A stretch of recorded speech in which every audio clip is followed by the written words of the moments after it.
Hello and welcome to Discussing Trek. I'm your host, Clarence. And today, what we're going to do is wrap up, talk about this season of Star Trek Lower Decks. And with me today to talk about this is none other than Cal Jones. How you doing, man? As always, glad to be here. And you know what? Being on live streaming has made me realize I need to pay attention on what shirt I'm wearing to make sure I'm not wearing the same shirt 2 Mondays in a row. Oh, I thought you were going to say the same shirt as me because I almost thought we had the same That one. would no, that would have been cool. Oh man, but thanks to anyone who may be joining. Good to have you guys here. And we're just gonna shoot the breeze and talk about what we thought about this season. I see we have Win Grace in the chat, and I want to make this as interactive as possible. If anyone shows up, has everyone checked out already? Has everyone, kind of hibernating for the winter because Star Trek isn't going to be around for a while? Who knows? But if you do have a comment about season 4 Lower Decks and you want it to appear on this show or a future show, you can send that in via email. Just pull out your phone, do a little voice memo or video. You can send me that via email to feedback@discussingtrek.com, and I'll play it here or either on a future show. So if you have comments, you have thoughts about the season or even the future of Trek, as we will talk about a little bit in this episode, please send that in. We would love to hear your feedback. So, Kyle, a lot of things have happened lately. Indeed. The strike is over. The lower deck strike, the Nobody gold was striking strike, lower decks, man. The oil actors, strike. the SAG after strike is finally over, man. I kind of did not expect this to be over so soon, which it hasn't been soon. It's been going on for quite a while now, but it seemed like they were nowhere near coming to an agreement. So I really didn't expect to be over, before the end of the year, but somehow we made it here. So hopefully that spells something good for Trek and our other shows going forward. It's curious, interesting always, to be on the side of the creators. I mean, we don't do the intellectual property as such as, of course, an actor or writer or whatnot, but we do create our own things, blah, blah. Yeah. So we do understand the creative mind is what I'm ultimately trying to say. That being said, I'm curious how the big streaming companies, whoever they may be, are going to spend this however they want to. As are they going to, raise prices and blame this? Are they, I'm curious to see how it plays out, because I feel like there's going to be impacts, whether it be delays in viewing schedules, whether Yeah. it's Star Trek, whether it's whatever the case, movies, whatever. I'm curious to see how all of that plays out. Yeah. And we're going to talk about the upcoming Star Trek shows in a little bit, but I know it's pretty much decimated the Marvel lineup that they talked about last year. None of that stuff is going to be out on time, and they pushed some films around and they canceled some films. So yeah, it's interesting to see how that all is kind of played out, because really when nobody's working, they're both losing. But I'm glad that they can come to some type of agreement here. And I'll pull up an article that we found on The Wrap, title of it being SAG-AFTRA releases summary of agreement, including details on AI protections.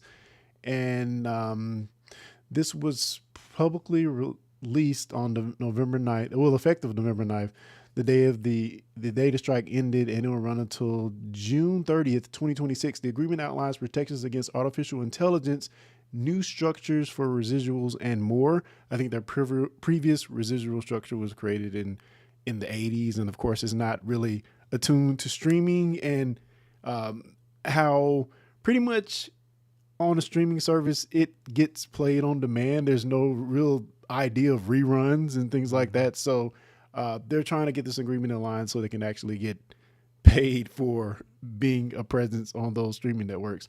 And we have Kelsey Davis in the chat for the first time. Thanks for joining us, Kelsey. Hello to you as well. Indeed. So I'll continue reading for just a bit and we can riff on it. But one of the most noteworthy parts of this agreement is its protections on AI.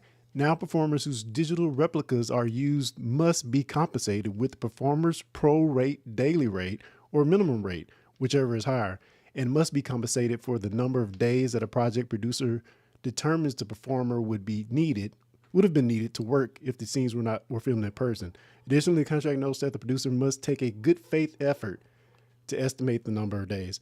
So it's basically saying that, if you're going to use me, you can't just use me in perpetuity without giving me what you would have paid me if I was actually there working on your set. Does that make any sense to you, Cal? Yeah, absolutely. Because the way I look at it is, I created a avatar of you, and I create a avatar of Lee Shackelford, and I create those avatars. I give them words to say.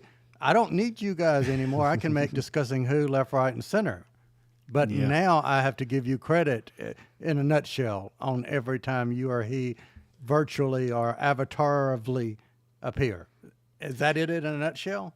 Yeah, and I get it, because it's like before we did it just because we could. In some situations where we had to, we kind of made it work. I was just watching the season 3 of Sopranos, and spoilers for Sopranos if you never watched it, but the mother dies. The actor who plays the mother dies in real life. There's a scene, a very bad CG scene of her in season 3, which they did. She had no say in that. I guess her estate probably okayed it, but she appeared on the show and she really had no say. And who knows if she received any money? I hope she would have, but it's that kind of thing going forward. Like, are we going to compensate these people properly? And pay them as if they were there.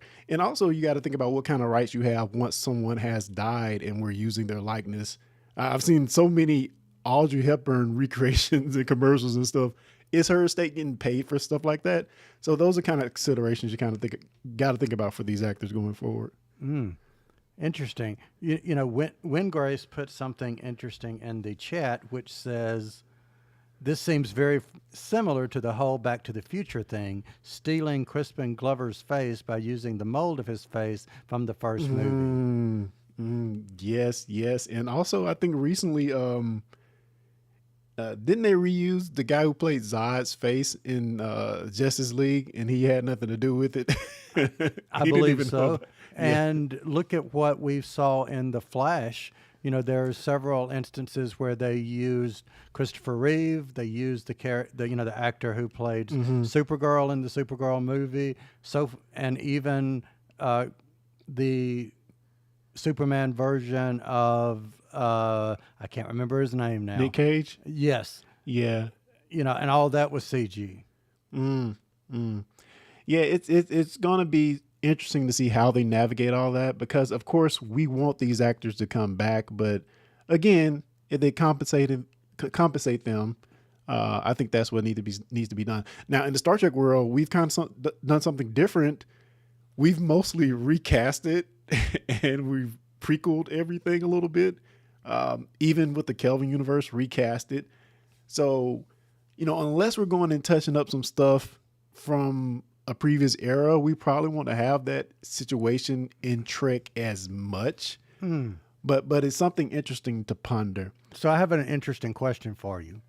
So let me give you two scenarios, and I want you to tell me if this is different or the same thing. I take existing footage that already exists that I then superimpose another character completely different in that scene, versus taking the likeness of a character from the past that's no longer around, the actor's no longer around, and superimposing him or her in a brand new scene. Same or different? Oh, that's hard. I think if any part of that other actor is still there, I think the performance is still part of what they should get paid in. But yeah, that's tricky. That's something we're going to look to going forward to see if, how it all shakes out. Cause I think we're just at the beginning of all this. Kelsey makes a comment saying that, what about the DS9, Trials and Tribulations episode? Yes. Interesting. They went in and digitally put themselves in a previous performance. How are those actors that were in that previous performance in TOS, how were they compensated for that? Or were they compensated at all? And we know the TOS actors kind of got shafted with the whole residuals things in the first place, so they probably didn't get anything. That's my guess, but who knows? And finishing up this SAG-AFTRA thing before we move on a little bit. Background actors will also receive greater compensation. Time spent creating a digital replica is now classified as work and will be paid accordingly. Now, when a background actor is called in only for replication, they will be paid for a full day. If the replica is used as principal character, the actor gets paid principal rates for the estimated days that they would have worked. So, it seems like most of what they got was AI geared. I know the other part of that was getting higher residuals for streaming television shows. So I think this is a start. It looks like it's going to be back up again in 2026. So we'll see how it goes. I think that's actually smart doing it under a smaller purview or a smaller duration of time, because look at how quick, Chat GPT and the whole AI that we've got now. This time last year, that was practically not even heard of. And then it just exploded over the last 12 months. So I think, even though that is a short amount of time, I think it's appropriate considering how much digital landscape changes right now. It is definitely moving at a breakneck speed. Cal, so we want to go ahead and talk a little bit about the upcoming Trek stuff that might be coming up next year. We talked about the actor strike and how that may have pushed some things out. I thought we probably would have got Discovery this year, if you would ask me a couple of years ago, but it got pushed out for the last season, for 2024. So what else do we have on the docket for 2024 and upcoming in Star Trek? Have you been able to search the interwebs to find anything? Yes. So here's what I've got, and I'm going to make a prediction. This says early 2024 for Discovery Season 5. I'm actually going to bet mid-January to early February is going to be my bet for Discovery, because I'm thinking, February sweeps, even though this is a streaming platform. I'm thinking the old school February, May sweeps. Yeah. So that being said, I'm going to bet end of January, 1st of February, Discovery Season 5. We will be getting Prodigy Season 2. Yay. Sometime 2024 on Netflix. Yes. Now, these are the ones that are supposedly confirmed, but not yet known when we will get them. Lower Decks Season 5, Strange New Worlds Season 3. 2 that are highly speculated, if not quote unquote in production. The Section 31 live action movie, the Starfleet Academy TV series, and one that was not in the list, but I keep hearing over and over and over again is Star Trek Legacy, I believe. Yeah. The Picard spinoff, so to speak. Yeah. And speaking of Legacy, they're currently, I don't know who posted this. I may have saw it in Tasha's Discord, but they were talking about doing a collective watch an episode of Star Trek Picard on a certain day to try to boost up the numbers, so we can eventually kind of push for a Legacy show. All of that sounds interesting. I know a lot of stuff that's kind of been in the hopper for a long time, but we hadn't really, they couldn't make a move on it really because of the strike. So I feel like anything that's not done right now, other than our animation stuff, is kind of going to be a ways out. I'm not even looking forward. Discovery, I don't know if they have any reshoots that they have to do. Did they get all that done before the strike? Who knows? But I'm anxious for Discovery. I hope they really stick the landing, and hopefully we'll get more Lower Decks. You mentioned Prodigy, so we'll have that to look forward to next year. And also, I know that Netflix said they're going to be dropping season 1 of Prodigy on Netflix on Christmas. Interesting. So yeah, hopefully they have that in the pipeline and it's coming soon. So I can't wait for that. And hopefully all this stuff comes to fruition at at some reasonable time. You know, we talked about the Marvel stuff getting pushed out so far and some stuff changing completely. So who knows what and when we'll see it. So I have an opinion question for you. So we know Strange New Worlds season 3, Lower Decks season 5, they're happening unless something just catastrophic happens in the world of Star Trek. They're happening. Yeah. But out of Section 31 movie, Starfleet Academy, and the Star Trek Legacy, which one out of those three do you feel has the highest, and which one do you feel has the least likelihood of being made real? I think we're definitely getting the Section 31 movie. From everything I've heard, Michelle Yeoh is really pushing for it because she loves Star Trek, so she really wants to come back and do this movie. And if that's the case, I think it's going to get done if she's behind it, backing it, like I've heard. So I think that one's going to be made for sure. Least likely, I have to say, the Starfleet Academy show is not one that I think will be anytime soon, if at all. You know, I mentioned last week that I'd love to see that in animated form. So, you know, maybe it's a time we push animation a little bit further to not only have adult humor shows and not only kids shows, but have like maybe a full blown Star Trek show in animation, since that's something they can churn out more quickly. So if they can do that, I'm really amped for it. So if you did see a Star Trek adult animation, would you want it a different style than what we've seen in Lower Decks? Would you want it computer generated, or what does it matter? It could be Lower Deck style. I'll be happy with it because Lower Decks, you have to admit, even no matter how you feel about the show, I said from the start, it's a beautiful show. I mean, it's a well animated show. I want to pick up a few comments here, and Win Grace makes some good points here, saying that, do you think it will be a straight drop, a half break, or half for Disco? I think they're definitely going to do a break. They've mostly been consistent with their breaks in the middle. Now, I can't remember what they did last season, but I know in the first 2 seasons, I believe they took a break between the first half and the end of the season. So probably a break on that one. And they may even do the same thing for Prodigy like they did last year. Well, a couple of years ago now. So we will see. And got a comment here from Kelsey saying, did you say they're watching the number for Picard View? Yeah, what I was saying was I'm sorry if I didn't explain it well.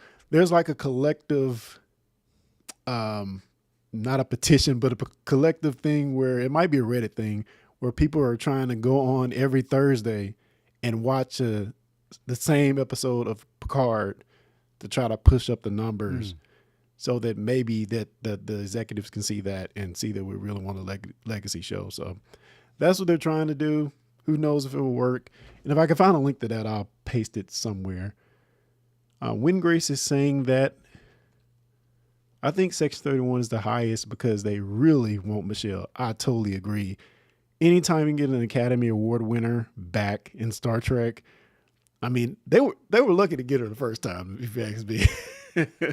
But if she comes back for a movie, I think all eyes will be on that. So, yeah, I can't wait for that. Hello, Harry Henderson. Good to have you here. Win Grace has another comment we'll pick up. I think they should do a few animation miniseries to fill the gap. You mean like a very short Trek, Win Grace? We just gonna forget those ever happened. A few episodes of Captain Sulu. I'm down for that. I really want to know more about his era or his run as captain. That would be amazing. A few Riker on the Titan and the Lower Decks assets to make it easier. Yes, put it in the Lower Decks animation style. I think it could be great. I mean, even if they do in the animated series animation style would be okay to me, but yeah, definitely the Lower Decks animation style is what I'm looking for. So make it happen. All right. Any other things, Kyle, before we go ahead and try to kind of just parse through our ratings before we get into our top 5 moments? Sure. One more Discovery question. Do you think we are finished with that era as far as Star Trek? No, because I think they're going to put that Academy show in that era. Okay, I mean, I'd be happy with that. They kind of gave us a light episode of that with that Tilly episode. Mm-hmm. So I don't know. I think that was the original plan anyway. You know, have Tilly. Though I think Mary Wiseman may have been pregnant, but have Tilly leave, go to Starfleet Academy, the new rebuilding Starfleet Academy, run things in the future. I think that was kind of the goal, but since Picard season 3 did so well and Lower Decks is hitting on all cylinders, I really don't know, man. I really don't know. You know, I hope in some form we keep it around simply because I feel like they've invested so much in building out that era of the Star Trek universe. I think it would be sad if we lost that. It would, man. And to tell me I can never see Sonequa Martin Green playing Captain Burnham, man, that would make me really sad. Give him a movie. Come on. Man, so many disco haters out here. All right, Kyle, let's look at some of the numbers. Let's see how we rated Lower Decks this season. Dum. First off, shocker here. Kyle Jones, this is your highest rated season of Lower Decks. Does that That's not a shock you? shocker. No, absolutely not. I'm all for the fact that I rated this probably much higher than I probably didn't rate the other episodes 2.5, highest 3 maybe. On average, well, your average rating for this season is 4.6. Okay. All right. That's pretty good. That's pretty good. Now your lowest season average was season 2, and that was 3.3. So that's a sizable jump. That's a Very sizable jump. sizable. Yes. Larry's average was 4.4 for this season, while mine was shockingly lower. Mine was 4.29. So maybe I was harder on a few episodes. My lowest season was also season 2 with 3.6. So apparently we really hated season 2. So We did. Because correct me if I'm wrong, we did not review season 3, did we? we reviewed the first few episodes of And season then- 3. And that was it. Yeah. It broke up the band, man. What do you think was your lowest rated episode of this season? Oh, I want to say off the top of my head without even looking, either the Ferengi, but probably Badgie. I don't really like Badgie. Yeah, A Few More Badgies was your lowest rated episode. And for mine was the premiere episode of Tuvix. That one, to me, they crapped on Voyager too much. I couldn't take it. It hurt my heart. So that was my lowest. Of course, I mean, this is probably no surprise. Your highest of the season was the finale, Old Friends, New Planets. And the last two, the last two episodes of season, Inner Fight and Old Friends, New Planets, were both my highest rated episodes of the season. So yeah, overall, just, holistic picture here. We really love this season, I think, all in all. And even when I look at our ratings versus what other people have, ours are higher. Strangely enough, ours are on average higher, especially looking at the IMDb ratings, which kind of surprised me because usually for Lower Decks we're a lot lower, but we were higher almost every episode this season. So good. I think we're on board, man. I think we've boarded the Cerritos. So now I'm curious as to season 3. Seriously. I don't know. I'm not saying let's go back and view them, but at least it's made me curious. This has made me curious to see something I didn't want to see before. So, And I think it's doing its job if that's the Yeah. case. Yeah. I watched all of them now. I watched all of them. Not gonna say I loved all of them.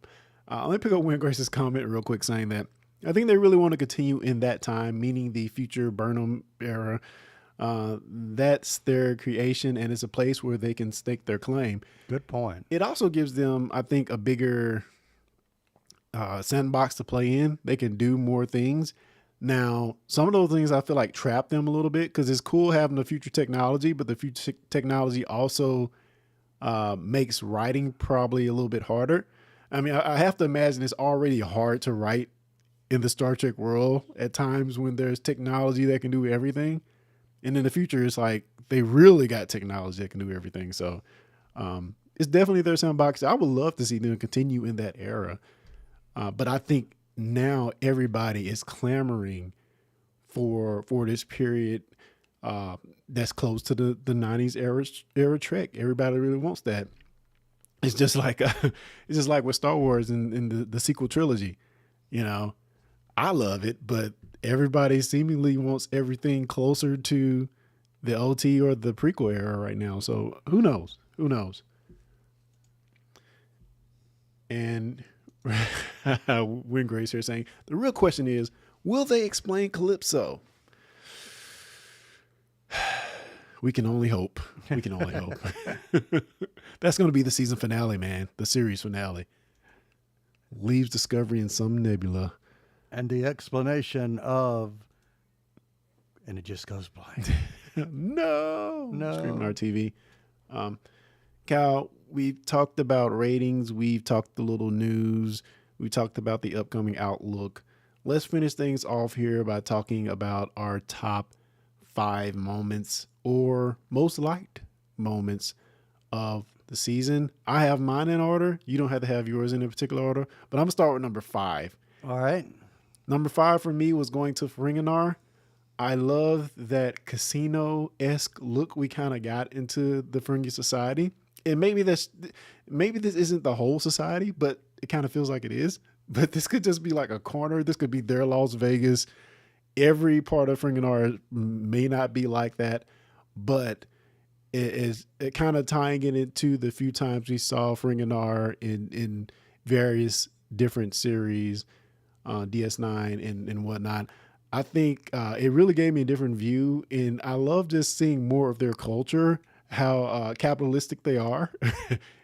And, you know, it's their Vegas, and the writers and the creators really played it up and drummed it up. And even with the whole TV thing, I thought it was a really good portrayal.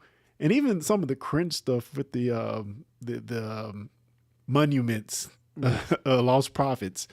You know, I just feel like they did a great job, and I would definitely want to go back to Ferenginar. I can't believe I'm saying that. So yeah, I love that particular part of the season.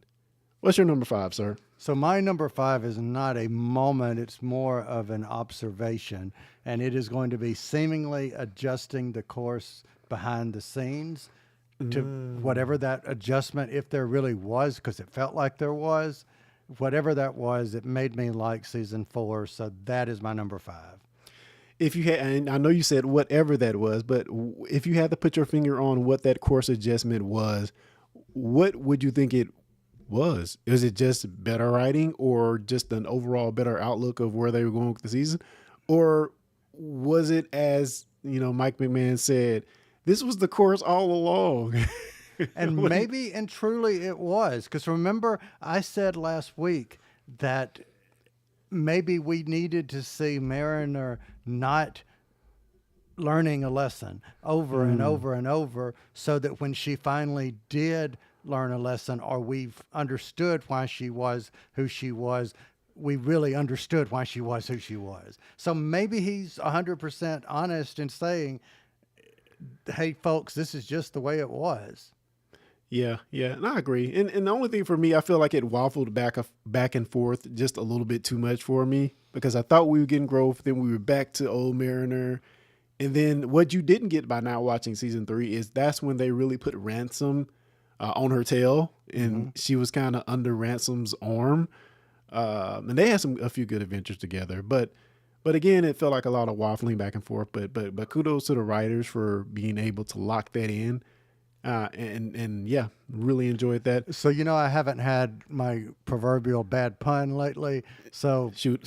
here we go. Let's have it. So basically in season 3, as far as her character development, they were holding her ransom. Oh God, we're ending the show now. So that's my number 5. Kelsey Davis says, and they made new canon. I think she's talking about Ferenginar. Yes, it was awesome canon that they made. I want more of that. It's so great, so great.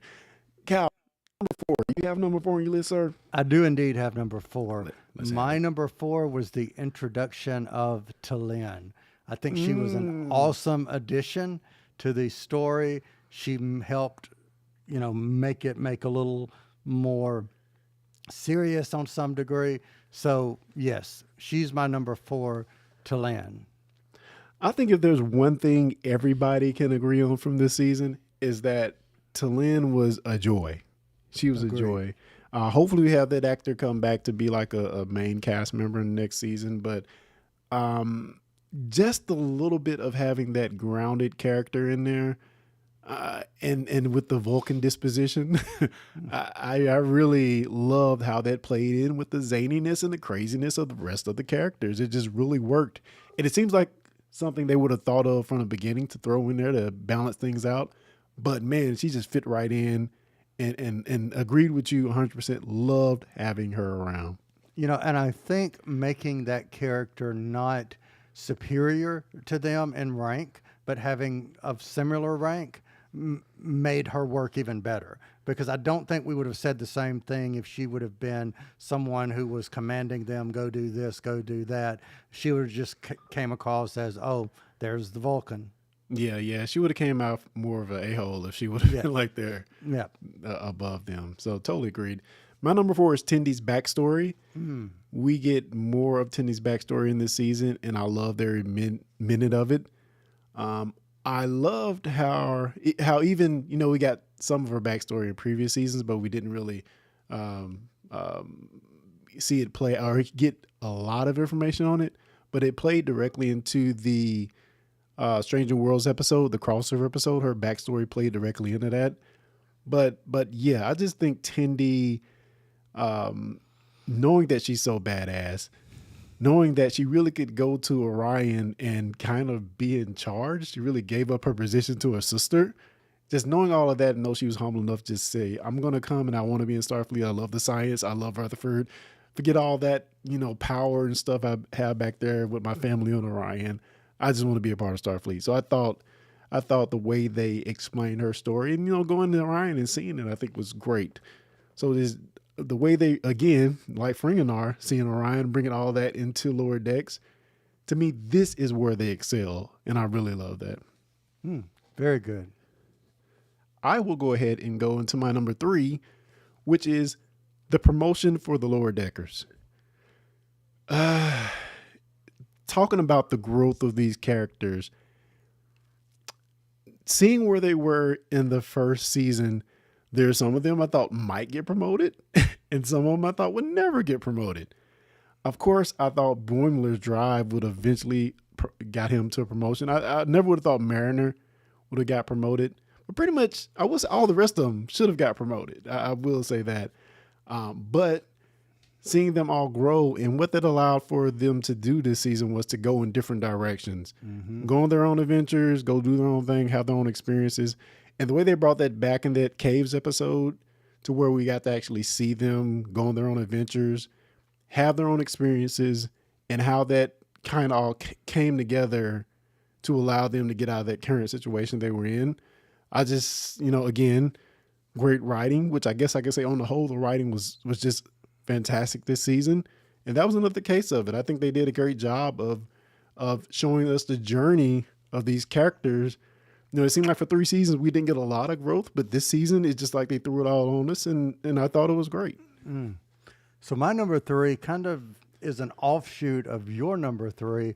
I really like this goes back to writing. I like the threaded arc, this mystery that we see that is inserted into each episode but doesn't overtake each episode, and we get a payoff at the end.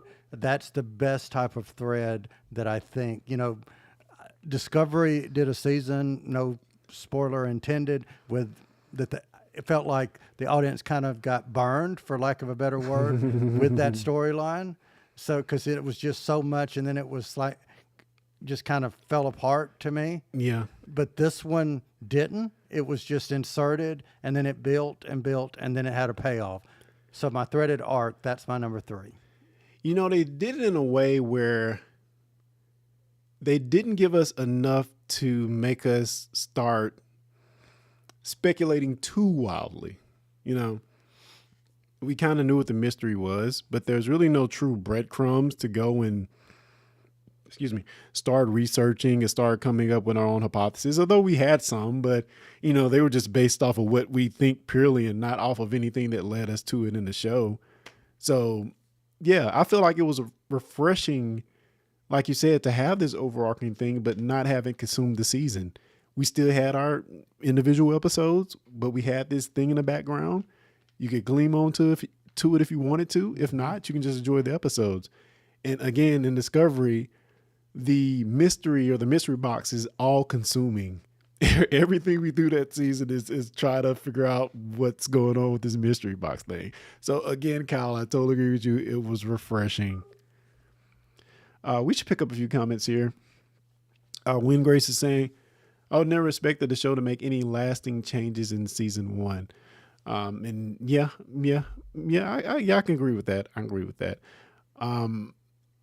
For me, it kind of, I always figured like what we got in season 1 was going to be the tone of the show forever. But to me, this season, it changed it in a good way. And, for me, like the Easter eggs, for example, let's talk about the Easter eggs. To me, the Easter eggs in the first 3 seasons were thrown in just for the one-off laugh or just a piece of nostalgia.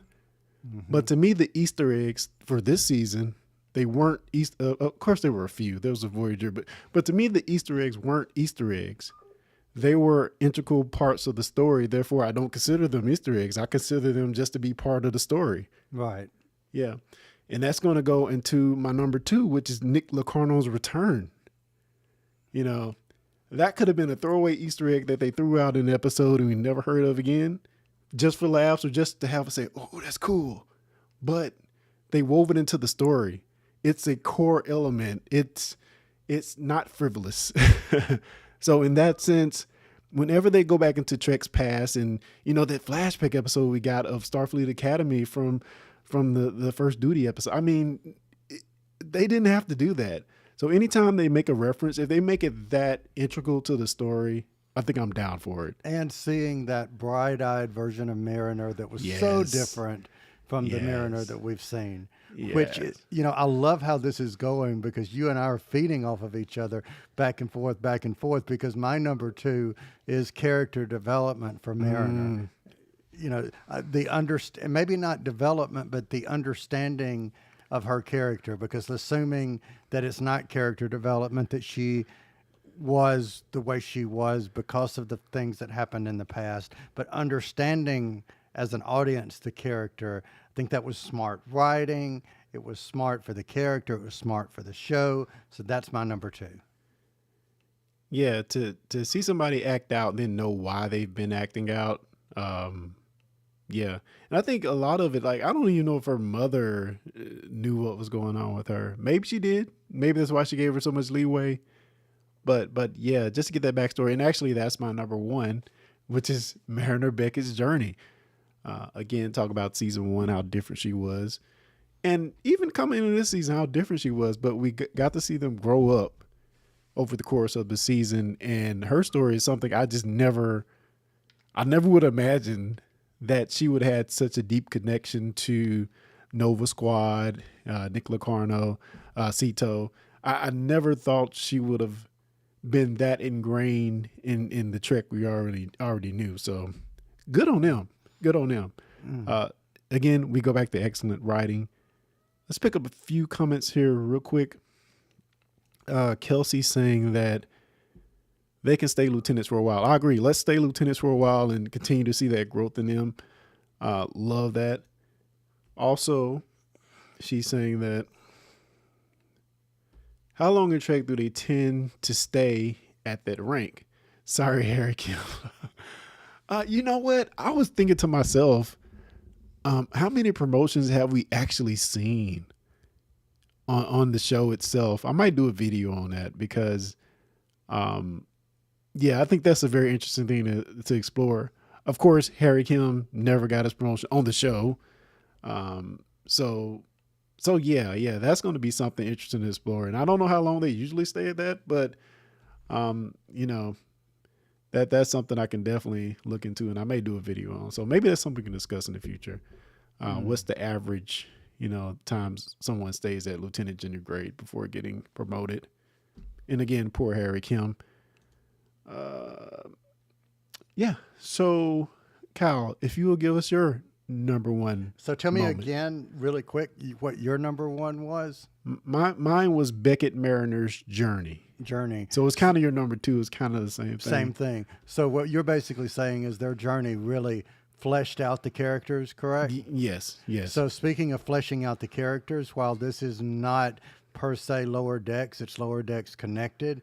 My number one was the crossover, the pun intended, of fleshing out the character with Strange New Worlds, because that is the moment that kind of made me see those two characters in a different light and enter season 4 with a new perspective than I think I would have had.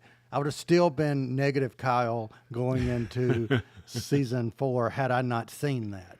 So that's my number one moment, is this crossover with Strange New Worlds. Yeah, talk about cross promotion. I think that may have been the best thing they could have done for this show. And even for Strange New Worlds, because you had people that were diehard Lower Deckers that may not have been into Strange New Worlds. So what do you think about further cross promotion in Star Trek? Oh, I love, and let me say it one more time, love anytime two franchise shows share characters, share people, whatever the case may be. I love that in a show. So anytime they want to do that, I'm all for it, all about it. Now, it would be cool. It probably won't happen now, but it would be cool to get a Lower Decker to pop up in Prodigy. Of course, they'll be older, but it would be cool if that could happen. Probably won't at this point, but I heard the next season of Prodigy they get pretty crazy and they make some reaches. So we'll see what they're actually able to do. When Grace is saying that Tom and Tuvok got promotions on Voyager, I think they did too. I think they did. And didn't Worf get some promotions while? I think so. Now I know from season 1 and 2, they were. I think Worf, and help me out if I'm wrong here, Chad. I know Worf and Geordi were both ensigns in season 1, I believe. And then when we come back, Geordi was the chief of security of engineering. Engineering, right? And I think Worf may have been no, he might have got promoted when Tasha Yar got killed. Got you. Okay, yeah, guys, we're kind of going to wrap this up. Overall, I think we really enjoyed this season. Not sure what we're going to do next on the channel. It may be a good time to look at that promotions thing to see who got promotions when on the show proper. That might be a fun thing to do. But other than that, I think we've had a very good season of Lower Decks, and don't know we're going to get the next one, but I'm excited about it actually. So, which is just a 180 for me because and me. Yeah, I don't know if you guys are listening and haven't been listening to the show for a long time. We weren't high on Lower Decks at all, but we weren't huge fans. But we stuck in there, and people kept telling us how good it was, and we were watching it, and we were trying to get the thing that they were getting, and somehow this season, I hope they didn't ruin it for the people that liked it before this season, because somehow we love it this season. So, but yeah, Lower Decks, man, Lower Decks. Oh, Carrie says in the chat, I can't believe what I'm hearing that we like Lower Decks. Indeed. Yeah, man, you need to get on board, man. It's awesome. All right, guy. Kyle, you have anything else before we kind of wrap this up and get out of here, man? Other than what you just said, I'll say it again. This was an amazing season, and I can't believe I'm saying that about Lower Decks, but I'm glad I'm saying it about Lower Decks. Me too. I'm glad. I'm glad I'm on board, man. It's hard to be someone that does not love what everybody else is loving or trying to figure out why they love it so much. But I'm really on board now. Now, if we could only fall in love with the very short treks, maybe we should review those next. I don't know. Did you love those, Kyle? Did you see any of them? I'll be honest and say I have not seen them yet. So You haven't seen any so, of 'em? No. So if we do watch them, that would be like reviewing for me because no, Oh I my, haven't seen them. oh my God, we need to do like a live reaction to you watching them. I think that's what we need to do. Cool. Hey, let's go for it. All right. Thanks everyone for joining us. Next week we will not be here because it's Thanksgiving week next week, right? Yes. Yeah, so we won't be here. We hope everyone has a good Thanksgiving and travel safe and all the other good stuff. And we'll be back with, we'll find something. We'll let you know we're going to review in the next episode as well. If you have feedback about this episode or any episode, you can send that in, excuse me. You can send that in to feedback@discussingtrek.com or hit us up at Discussing Trek on any and all social medias. Thank you to Win Grace and Kelsey and everybody else, Carrie, everybody else that was in the chat. We really appreciate it. Also going to say, check out Win Grace's videos. They're always great. And we don't have Tasha tonight. Tasha's been a little under the weather. So if you're a patron of any of her channels, make sure you send her a message and tell her to get well soon. But other than that, guys, we're out of here. Thank you all for coming. It's been a lot of fun. So until next time, live long and prosper.